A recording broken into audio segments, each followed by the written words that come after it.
건축가 이일우입니다.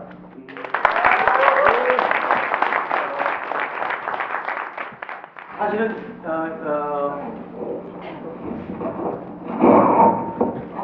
10분 더하기 8분은 사실은 뭐 굉장히 긴 시간일 수도 있고요, 굉장히 짧은 시간일 수도 있습니다. 처음에 제가 테드 삼성동에서 저에게 뭐 이야기 좀 해달라고 부탁을 받을 때 제목이 나는 다르게 생각한다 라는 제목이었습니다. 나는 다르게 생각한다는 최근에 제가 낸 책의 제목입니다. 그래서 책을 낸 사람 입장으로 굉장히 기분이 좋았어요. 책 제목으로 이야기를 부탁받으니까 저는 이 자리 이런 자리 저런 자리 빌려가는 기회가 꽤 있는데 아주 노골적으로 제가 쓴 책 제목을 대놓고 초대받기는 처음이었습니다. 그런데 테드의 취지를 간파한 저는 굉장히 영리하게 공익을 앞세워서 제 설계 방법론으로 이야기하겠다고 그랬습니다. 물론 테드 운영진은 더 깊은 감동을 받았겠죠.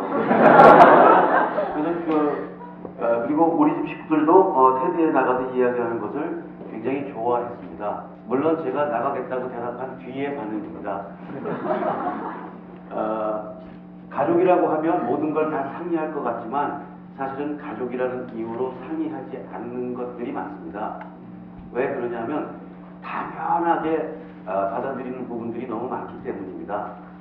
사회에서 만난 사람끼리의 관계처럼 의사결정하지 않습니다. 식구라는 이유 때문에 아주 가깝게 이해할 거야, 더 잘 알고 있을 거야, 이런 생각들 때문에 친근한 대화 안 할 수도 있습니다.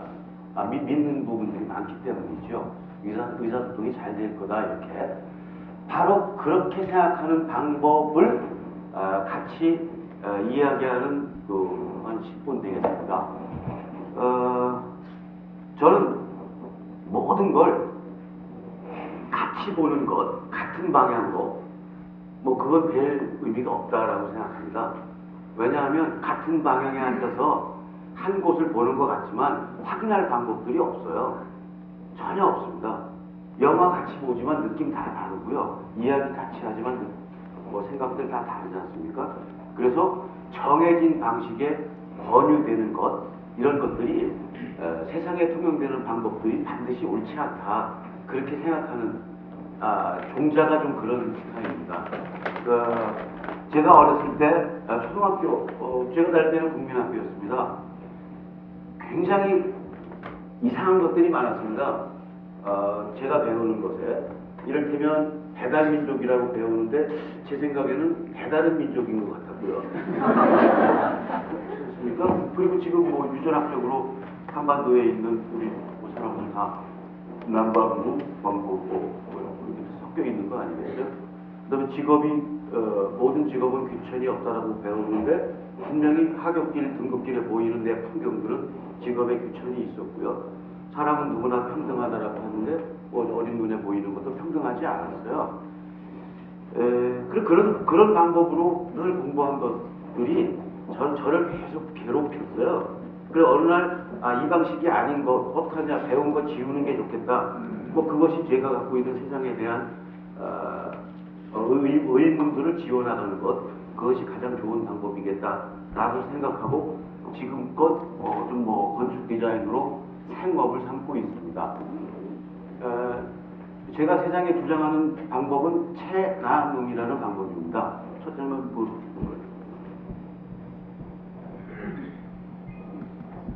이 체나눔은 제가 만든 명사입니다. 아직 국어사전에 등재되어 있지 않습니다. 제 소망은 뭐 아주 가까운 시일 안에 국어사전에 자립명사로 등재되기를 제가 간곡히 바라고 있습니다. 그것은 뭐 지금 인터넷에서 체나눔이라고 치면 장사미사가 모두 다 이 단어 많이 쓰고 있습니다. 제가 만든 단어입니다. 그러나 전 테드의 정신과 동일한 개념으로 제 저작권을 주장하고 있지 않습니다.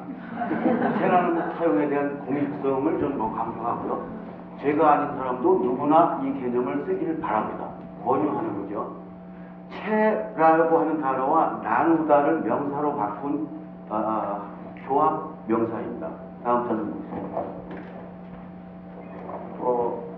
사실은 저는 삼성동에 올 때 마음속으로 세 문장만 이야기하려고 했는데 세 문장의 설득력을 높이기 위해서 몇 장의 텍스트가 있습니다. 마지막 텍스트입니다.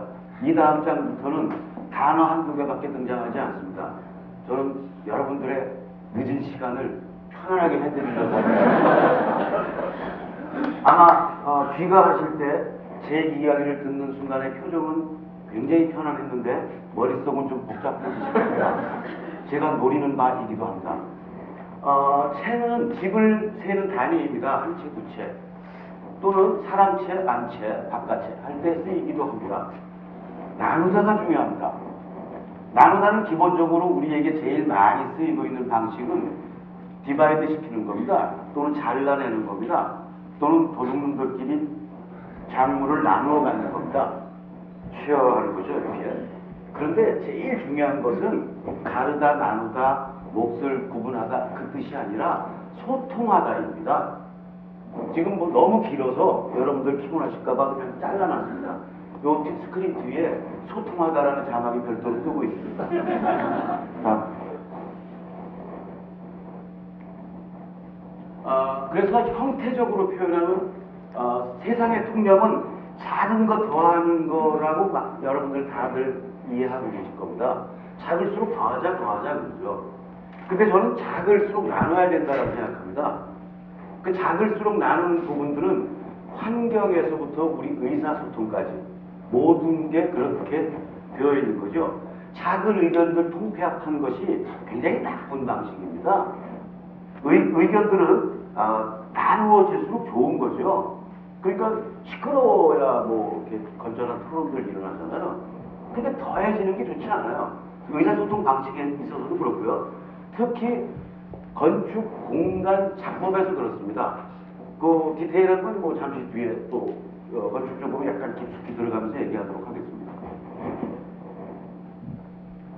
오늘 제가 여러분들한테 드릴 말씀은 이 세 가지 문장입니다. 불편하게 살기, 밖에 살기, 늘려 살기입니다.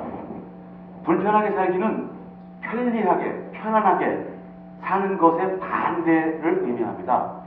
밖에 살기는 여러분들과 제가 지금 내부 공간 안에서 만나고 있습니다. 그런데 이 내부 공간의 반대 의미의 바깥 공간, 뭐 때로는 엑스테리어 스페이스가 될 수도 있겠고요, 또는 아웃도어 스페이스가 될 수도 있겠고요, 또는 세마이 엑스터널 스페이스가 될 수도 있을 거예요. 그러니까 그거는 지금 한정된 내부라고 하는 반대 개념의 확장으로 이해해 주시면 되고요. 늘려 살기. 간혹 책을 졸면서 많이 읽으신 분들이 느리게 살기로 오해를 해서 제가 조금 당황하고 있습니다. 느리게 살기가 아니고요. 그건 흥대라 선생님께서 하신 말씀이고요. 저는 늘려서 살기입니다. 불편하게 살기는 인간의 사유 방식에 대한 권유 사항입니다. 밖에 살기는 인간이 공간을 활용하는 방법에 관한 이야기입니다. 늘려 살기는 인간이 시간을 인식하고 사용하는 방식에 관한 것입니다. 그러니까 여기에는 저의 고도의 계산이 들어가 있죠. 철학적 계산이 들어가 있죠. 인간, 공간, 시간이라고 하는 아주 큰 주제를 건축적 용어로 치환시킨 겁니다. 저는 오늘 여러분들에게 제가 막 디자인해서 근사하게 남긴 말하고 평해지는 제 건축 디자인 작품 한 장도 보여드리지 않을 겁니다. 왜냐하면 너무 아깝기 때문입니다. 보시려면 직접 찾아가서 보시면 됩니다.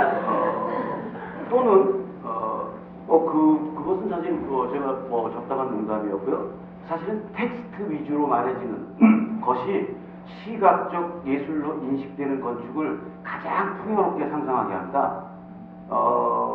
저는 눈에 보이는 것, 모든 것은 눈을 구속하는 것이라고 생각해서 채나눔 이야기는 뭐 이렇게 사례를 잘 시각적 사례를 드는 걸 좀 제가 일부러 피합니다.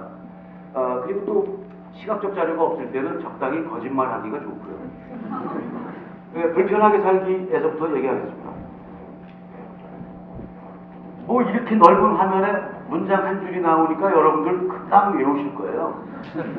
뭐 제 권유사항입니다. 외우셔야 되는 거. 지금 세상은 편하게 살려고 합니다. 누구나 편리하게 살려고 합니다. 근데 여러분들 요즘에 그 개인적 취미생활 중에 제일 뜨고 있는 게 무엇이죠? 굉장히 많은 사람들한테 호응받는 것, 반대 없이 다 호응받는 것. 웰빙이죠.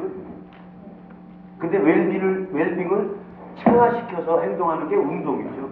그 다음에 잘 먹는 거죠. 근데 거기서 중요한 걸 놓치고 있어요. 우리가 생존하고 있다는 것은 존재하는 여러 가지 에너지를 얻는 방법들이 많이 있습니다. 먹는 것도 그 중에 하나고요. 배우는 거는 문화생활이나 뭐 생활, 뭐 여유, 뭐 이익에 대한 향유, 권력을 뭐 갖는다 뭐 이런 거에는 관계가 있지만 지식은 생존하고는 큰 관계가 없어요. 생활과 관계가 있죠. 근데 웰빙은 사실은 존재 방식을 묻는 거거든요. 그런데 그렇게 중요한 문제인데도 불구하고 먹는 것만 신경 쓰고 운동하는 것만 신경 써요. 근데 가장 중요한 거는 숨 쉬는 거예요. 그렇죠? 그러니까 웰빙은 숨을 잘 쉬는 데서 와요. 근데 편리한 공간들은 대부분 숨쉬기 나쁜 공간이에요. 여러분들이 생활하는 공간 의심해 보셨습니까? 의심하셔야 됩니다. 의심의 첫 번째 장을 제가 열어드리겠습니다. 옛날 임금, 왕이 있던 시절에 궁궐의 임금님의 친전이 어떻게 되어 있는지 아세요? 밭젓자가 3개쯤 더해진 방들이 켜켜켜 이렇게 있는 곳에 맨 가운데서 주무셨어요. 그러니까 호의해야 되고요, 뭐 지켜야 되고요. 그러니까 환기 안 돼요. 그 왕들이 그래서 일찍 돌아가신 거예요. 확인해 보세요. 그런데 그것을 개인의 집으로 바꿔놓은 게 아파트예요. 아파트는요, 넓고 큰 집일수록 남쪽에서 볼 때 한 칸, 두 칸 이렇게 벌어진 거, 베이라고 해요. 그게 작은 집은 하나고요. 조금 중간 집은 뭐 3개쯤 되고요. 아주 넓은 집은 4개 또는 5개예요. 근데 그게 많을수록 남북의 길이도 칸도 그렇게 나눠져요. 이해 가시죠? 그러면 남쪽으로 향한 방 몇 개만 반쯤 햇빛이 들어오고요. 나머지 공간들은 바로 옆집하고 붙었잖아요. 바로 옆집하고 붙었죠. 아랫집 붙었죠. 조금 남쪽의 면한 조금 그 면 빼놓고는 1년 내내 햇빛 안 들어와요. 그럼 1년 내내 자연환기 안 돼요. 그런데 거기가 웰빙 할 수 있는 그 공간이라고 생각하세요? 안 그렇죠. 제일 나쁜 거 뭐냐면 헬스클럽에 가서 유산소 운동하는 거예요. 환기시설 없는 곳에서 뛰면은요, 폐가 금방 사네요. 다만 기분만 좋을 뿐이에요. 그래도 건축에 대해서 웰빙의 첫째 조건이라고 의심 안 하시겠어요? 의심하셔야 됩니다. 다음, 밖에 살기. 이거 굉장히 중요해요. 엘리베이터 타고 내려가서요, 지하 파킹에서 차 몰고 회사에 가서요, 그거에 역순으로 올라가고 일해요. 구내식당에서 식사하고요. 야근할 때는 더욱더 밖으로 안 나가요. 누수가 많죠? 바쁠수록. 그렇게 살다가 어느 날 자연을 찾아가서 운동해야 돼 이래요. 근데 공간을 만들 때 외부 공간을 일부러 만들어 놓고 있으면 굉장히 좋은 거예요. 숨 쉬는 공간이고요. 자, 늘려 살기요. 현대 건축의 명제가 동선은 짧을수록 좋다예요. 그런 건 특별한 거예요. 주택 공간이나 이런 우리가 많이 쓰는 일상의 공간들은 특별하게 동선을 줄이고 말고 할 공간이 거의 없어요. 여러분들 사시는 집이 민방위 훈련장처럼 넓은 그런 게 있어요. 뭐 몇십 평짜리 그런 데서 뭐 동전 줄여봤자 되게 우스운 거죠. 일부러 늘리는 게 필요해요. 그래서 공간을 만들 때 권유될 만한 불편함을 가지고 외부 공간이 내부와 내부 사이에 외부 공간이 들어와 있고 동선이 밀려져 있는 그런 공간 만드는 건축. 그게 건강에 좋은 거고요. 그 다음에 그것은 제가 다르게 생각하는 것이 아니고 다음 장면이 이제 제 교묘한 주장이에요. 여러분들 이 문장도 얼마나 배우기 좋습니까? 맨 위에 있는 나는 다르게 생각한다는 제가 쓴 책 제목이고요. 그 녹색으로 되어 있는 것은 제가 주장하는 것이 세상에 저런 날이 오기를 기대한다라는 뜻입니다. 즐거웠습니다.